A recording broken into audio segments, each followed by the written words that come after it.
Alright, here we are, the boxing source off the cuff here, and this video is going into the long, drawn-out saga between Gennady Golovkin and Saul Canelo Alvarez. Of course, we have Canelo Alvarez coming up to fight Liam Smith for the WBO Super Welterweight Championship in Arlington, Texas. But this thing here is going to be about Canelo Alvarez and Gennady Golovkin.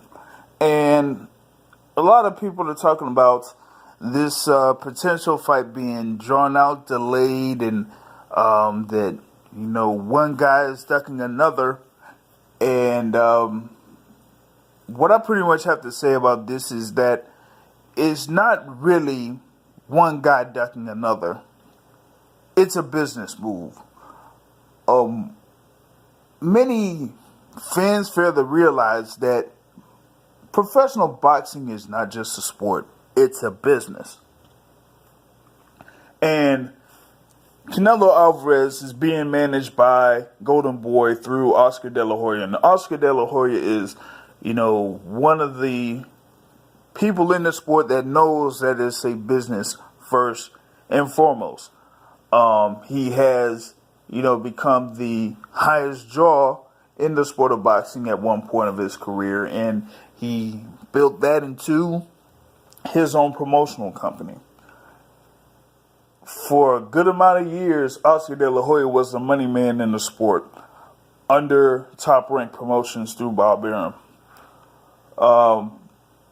There have been other guys that have been the top money men in the sport. You go with Oscar De La Hoya. You had Mike Tyson way back in the day. After Oscar De La Hoya, yes, you had Floyd Mayweather, of course, changing his nickname from Pretty Boy to Money. And, when Oscar De La Hoya and Floyd Mayweather were basically out of Top Rank Promotions, you had Manny Pacquiao and Miguel Cotto be among the top draws there for Bob Arum within Top Rank. And on other promotional companies, you have, of course, now Gennady Golovkin through K2 Promotions, Tom Loeffler as their lead guy. And you have like Kell Brook, who is there with Eddie Hearn and their promotional company, Matchroom. That's why, you had last weekend, you had those two top guys, Golovkin and Brook, face each other to, build the biggest matchup monetarily wise that they could do between those two. Because with Tom Loeffler and K2, of course, you had the Klitschko brothers, and they, Vitaly has already retired, and Wladimir is on the downside of his career. He lost his last fight to Tyson Fury, and they're trying to get the rematch done, but that has been delayed until later on this year. So as of right now, Gennady Golovkin is serving as the money man for Tom Loeffler and K2 Promotions. And so with that being said, they know that the biggest fight that could be made for their promotional company right now at this point is Gennady Golovkin against the number one money guy in the sport of boxing, Canelo Alvarez, under Golden Boy Promotions. And with that being known, they want to see if they can prolong this fight as long as they can. Because there is so much on the line, not just for title belts, but also for who can be the guy that says that I command what money is being earned for when I fight. Of course, Canelo is the money man. He's the top guy in the sport. So if they negotiate, Canelo gets the bigger slice of the pie. That's known by pretty much everybody. So What they're trying to do is they're trying to get the best deal that could be made in this case. That's why they didn't really have this fight this year, because Golovkin not only had a smaller piece of the pie, but his overall share of money would have been lower if they were able to make this fight happen this year. And the WBC forcing at the purse bid was basically a move just to give away the belt to Gennady Golovkin, because there was no way that Canelo Alvarez and Oscar De La Hoya were going to agree to a purse bid giving Golovkin a bigger percentage of the purse than he deserved at that point. So that's why Golovkin made that move to fight Kell Brook, because that was the biggest money fight that could possibly be made from any division, from 168 all the way down to 147. So they had Kell Brook come up to 160 so they could make this fight happen. And from the looks of things, it looks like it was, fairly successful in the O2 Arena.